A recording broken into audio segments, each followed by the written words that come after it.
हाथों हाथ लोकसभा के चुनाव में लेंगे और हिंदुस्तान की पार्लियामेंट में पूछेंगे कि तुम्हें झूठ बोलने का अधिकार किसने दिया, तुम्हें जनता की भावनाओं से खेलने का अधिकार किसने दिया। इस पवित्र लोकतंत्र में, इस पवित्र संविधान में, बाबा साहब भीमराव अम्बेडकर के द्वारा बनाए हुए संविधान में झूठ को और बेईमानी को कोई जगह नहीं हो सकती। ये बात कोई बड़ी बात नहीं, आमना सामना होगा।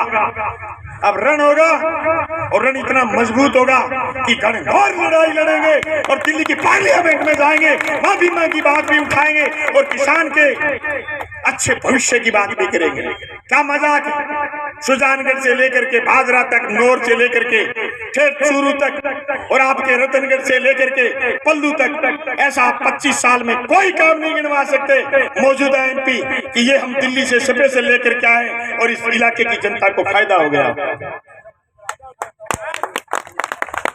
अब लड़ेंगे जनता के मुद्दों की लड़ाई मजबूती से। इसलिए मैं तमाम साथियों से कहना चाहता हूं कि दोनों मोर्चों पर मजबूती से लड़ना, सड़क पर भी और सदन में भी। ये लड़ाई आपको मजबूती से ध्यान करनी है। मुझे याद है साथी सुनील और इन्होंने 58 घंटे से रास्ते रोके हुए, मैं डीजी ऑफिस गया हुआ था। मेरे को डीजी साहब बोले रास्ता खुलवाओ वरना ताकत इस्तेमाल करनी पड़ेगी। मैं भैया कब्बो हूं, मेरी माँ देश वाली आदमी कब्बो है। मेरी माँ गुण तो माड़ा था ही है। मैं सीधे गए वो करके दिखा लिया। मैं डीजी ने समझाई, बिछुआंगी कतार बगई डीजी साहब, बिछुआंगी कतार। तो कोई बोलियो धर्म लीडर गुण है, अगलो बिच्छू बोलियो का आदर दे, सही लीडर है। सुनील और निर्मल आपको ये लगता है बलवान से कम है, छेड़ के देख लो, नन्नी याद करा देंगे। क्या नहीं मेरा मतलब नहीं तुम लाठी चला के तो दिखाओ। वो हिम्मत तब नहीं हुई जो बलवान बराबर आपकी पैरवी करने बैठे।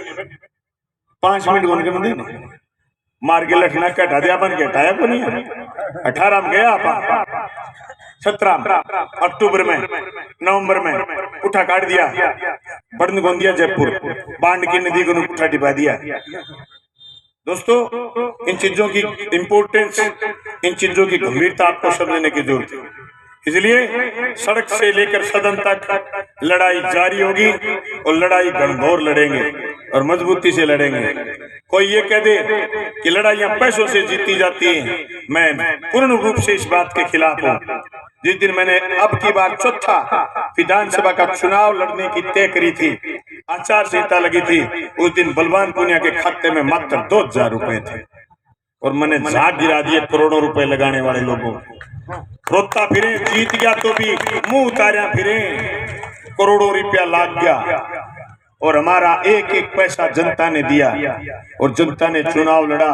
और आप मेरे चुनाव का शीन देख लो, अगर आप में से कोई शीन देखने गया था तो ये हजारों करोड़ रुपए लगा करके भी ऐसा कोई चुनाव नहीं लड़ सकता, क्योंकि हमने जनता को ये बात सिखाई, जो जनता की बात करेगा वो जनता में राज करेगा। दोस्तों, ये जनता ही सब कुछ तय करती है।